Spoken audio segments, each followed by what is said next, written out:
అంతకుముందు కూడా ఉమ్మడి రాష్ట్రంలో ఉన్నారు, ఇప్పుడు కూడా ఉన్నారు అధ్యక్ష.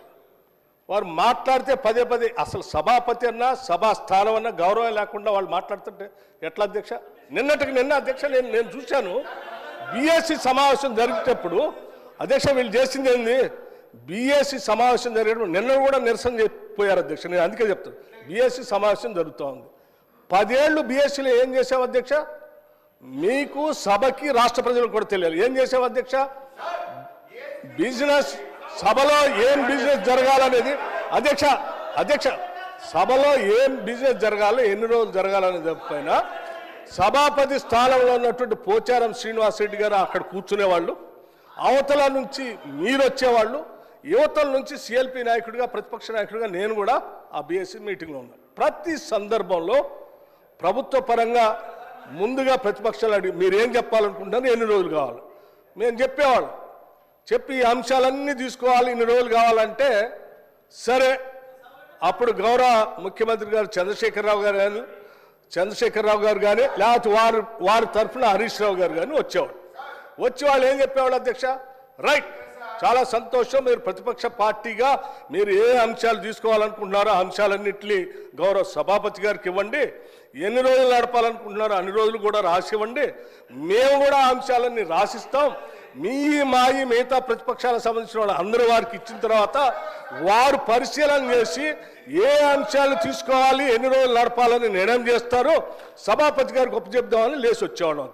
లేదు నేను ఎక్కడ చెప్పాలంటే లేదు అట్లా కరెక్ట్ కాదు, సభాపతి గారు రాసిచ్చాం వారే నిర్ణయం చేస్తారు, మనం అంతా సభ వారు చెప్పినట్టు నడవాలని ఫైన్ అని చెప్పి 10 ఏళ్ళు అదే నడిపాం అధ్యక్ష. కానీ నిన్న మాత్రం ప్రసాద్ కుమార్ గారు సభాపతి స్థానంలో ఉంది, మేము కూడా అదే ప్రొసీజర్ని ఫాలో అవుదాం, మీరు రాసి ఇవ్వండి మేము రాసిస్తామని అంటే లేదు ఇప్పుడు ప్రసాద్ కుమార్ గారు సభాపతి గారు నిర్ణయం చేయడానికి లేదు, మీరు ఇప్పుడే చెప్పాలను. అధ్యక్ష సభాపతి స్థానం అప్పుడు అదే ఇప్పుడు అదే. అప్పుడు పోచారం శ్రీనివాసరెడ్డి గారు ఉన్నారు, ఇప్పుడు ప్రసాద్ కుమార్ గారు ఉన్నారు. సభాపతి స్థానం ఏం మారలేదు అధ్యక్ష, మనుషులు మాత్రమే మారారు. పోచారం శ్రీనివాసరెడ్డి గారు ఉన్నప్పుడు ఏ నిబంధనలు అయితే పాటిస్తున్నామో ప్రసాద్ కుమార్ గారు ఉన్నప్పుడు కూడా అదే నిబంధనలు పాటించాలి కదా. ఎందుకు మీరు దాన్ని వదిలేసి లేచి బీఎస్సీలో సభాపతిని మొత్తం అందరిని అవమానించేటట్టు కాగితాలు పడేసి బయటకు వెళ్తారు అధ్యక్ష? ఇదేనా సభాపతి స్థానానికి మీరు ఇచ్చే గౌరవం? ఏం ప్రసాద్ కుమార్ గారు స్పీకర్ కాదా? మనం 10 ఏళ్ళు పాటించింది మనం ఎందుకు పాటించట్లే? వీళ్ళు మాట్లాడితే లేచి సభాపతి మీద అటాక్ చేయడం కోసం ప్రయత్నం చేస్తారు, ఇది కరెక్ట్ కాదు అధ్యక్ష. సభాపతి మీరు పదే బతిలాడారు అధ్యక్ష, కూర్చోండి దయచేసి ఆ ప్లే కార్డ్స్ పట్టుకొని రావటం కరెక్ట్ కాదు, అవన్నీ మా మార్షల్స్కి హ్యాండ్ ఓవర్ చేయండి, నా దగ్గర తీసుకొని వస్తారంటే హ్యాండ్ ఓవర్ చేయకపోగా ఆ కాగితాలన్నీ పట్టుకొని ఏడుకు వచ్చేది ఆ సభాపతి స్థానం మీద ఎగరటానికి పోతా ఉన్నారు హరీష్ రావు గారు. ఎక్కడ నియమం అధ్యక్ష ఇది కరెక్ట్ కాదు అధ్యక్ష. సభాపతి స్థానంలో ఉన్నటువంటి మిమ్మల్ని సభలో ఉన్నటువంటి వాళ్ళందరూ గౌరవించాల్సిందే, సభ నియమాల ప్రకారం నడుచుకోవాల్సిందే. మేము ఈ నిబంధనలకు అతీతంగా మేము రాచరిక వ్యవస్థలో మేము పోతాం, మేము శాసించినట్టే సభ నడవాలంటే కుదరదు అధ్యక్ష, అది కరెక్ట్ కాదు. దీనికి ఒక రూల్స్ బుక్ ఉంది, ఆ బుక్ ప్రకారం నడవాల్సింది. హరీష్ రావు గారు మీరు మాట్లాడుతూ వికారాబాద్ ప్రజలు చూస్తున్నారు అన్నారు. వికారాబాద్ ప్రజలు కాదు, రాష్ట్ర ప్రజలు, దేశ ప్రజలు, ప్రపంచ ప్రజలంతా చూస్తున్నారు, ఒక్క వికారాబాదే కాదు.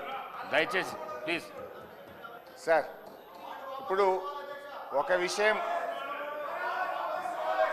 అవును, ఈ సభ జరుగుతున్న తీరును రాష్ట్ర ప్రజలు, సిద్దిపేట ప్రజలు, వికారాబాద్ ప్రజలు, దేశ ప్రజలు అందరూ చూస్తున్నారు. సభలో జరుగుతున్న తీరును ప్రజలు గమనిస్తున్నారు. రైట్ అధ్యక్ష, గౌరవ డిప్యూటీ స్పీకర్ గారు గతంలో సభ ఎట్లా జరిగింది ఇప్పుడు ఎట్లా జరిగింది అని ఒక్క నిమిషం, I'm quoting rules book. Deputy CM అదే సారీ సీఎం అవుతారేమో ఫ్యూచర్లో, మంచిదే కదా, we want him to become a CM.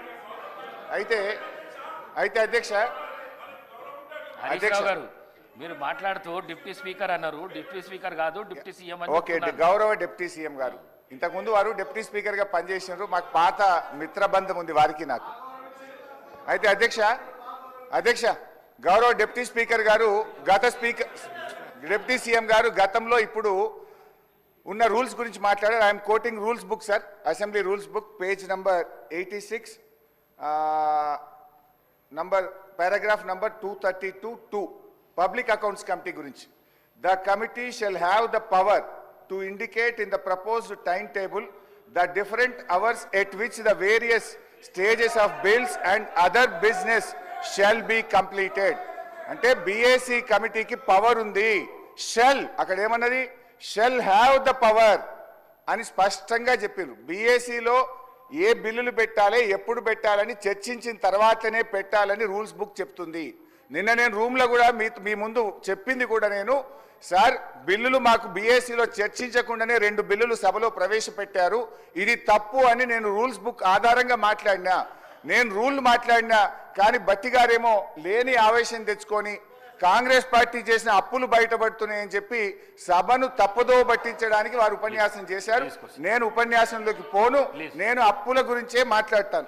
గౌరవ బట్టి విక్రమార్క గారు చెప్పిన లెక్క ప్రకారంగా 1,27,208 కోట్ల రూపాయలు ఏడాది కాలంలో కాంగ్రెస్ ప్రభుత్వం అప్పు చేసింది. 1,27,000 అంటే 5 ఏళ్లలో లెక్క పెడితే ఇది 6,36,000 కోట్లు అవుతుంది. 10 ఏళ్ల బీఆర్ఎస్ పాలనలో 4,17,000 అయితే మీరు 5 ఏళ్లలోనే ఈరోజు 6,36,000 చేయబోతున్నారు. తర్వాత ఇంకొక విషయం నేను మీకు ద్వారా క్లారిఫై చేయాలనుకుంటున్నా.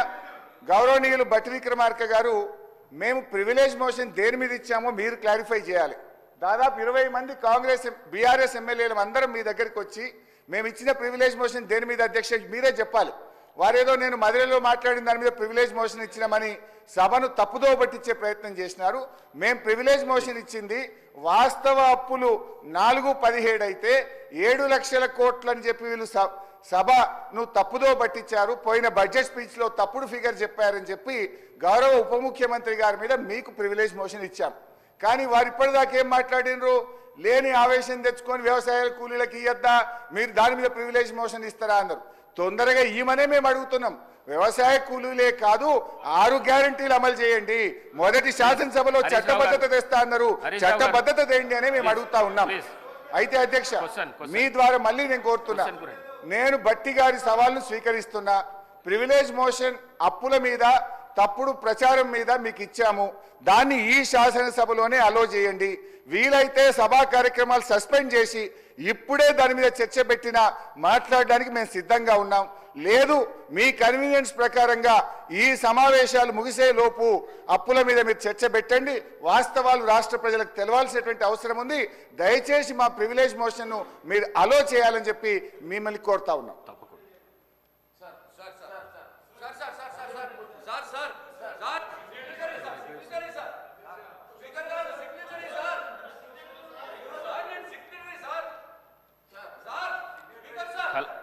గౌరవ సభ్యులు కల్వకుంట్ల సంజయ్ గారు, కల్వకుంట్ల సంజయ్ గారు సార్